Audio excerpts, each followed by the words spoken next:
Now that we've zoomed in, we can see that not all of our parcels need to be in our map extent. So we want to use our impact buffer to select out from our parcel database the parcels that are within the 250 meters of the stream. We're going to go ahead and run a select by location.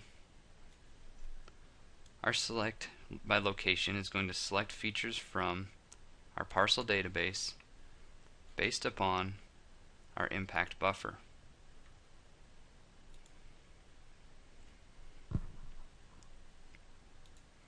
You can see here that we have a number of different parcels selected. Anything that intersected that buffer is now identified. If we look at our attribute table and we review only those selected records, we can see that our own type actually has a few additional features here that we need to remove. Specifically, we want to get rid of anything that happens to say federal. So we're going to go ahead and run a select by attribute. Rather than creating a new selection, we're going to remove from the current selection any own type that equals federal.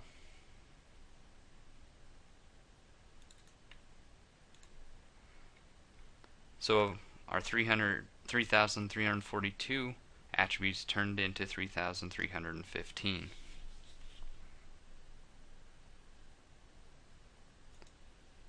We'll go ahead and close that, and we're going to export those selected records to a new shapefile.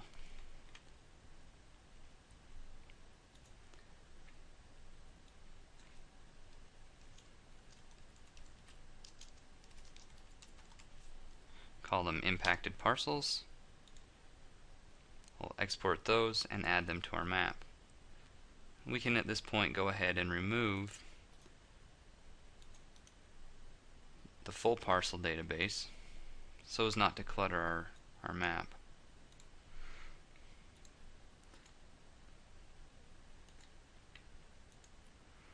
And now you can see we have only those parcels of interest. From this point, we need to take a quick look at our impacted parcels, and we'll note that not all the information is here that the first responders would like, so that they may contact residents that may be affected. In fact, there is information here that is not of interest to our responders at all. When we were prepping for our analysis, we downloaded another data set called EMS Contact. This is an Excel sheet that has been prepared that has impact records, associated names and phone numbers of those people in this parcel selection. If we take a look here, we can see first name, last name, and phone number, and also our parcel ID. The goal here is to join on parcel ID back into our impacted parcels and associate this information for the EMS responders. I'm going to right click on parcels, and I'm going to choose joins and relates and join.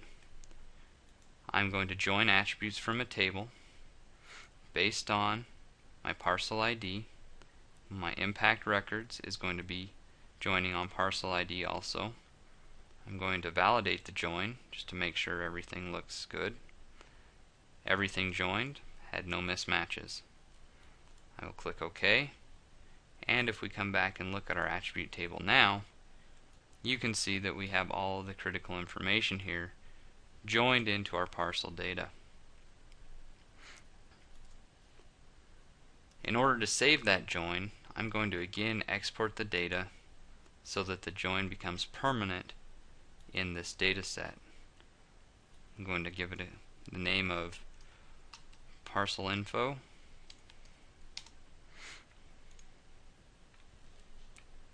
add that in, and go ahead and remove my impacted parcels. So I've created a series of data sets, finally resulting in an attribute table with the information that is critical.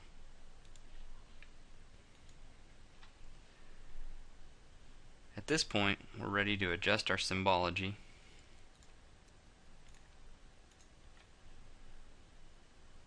and make sure that everything looks as we'd like it to look when we start building a map.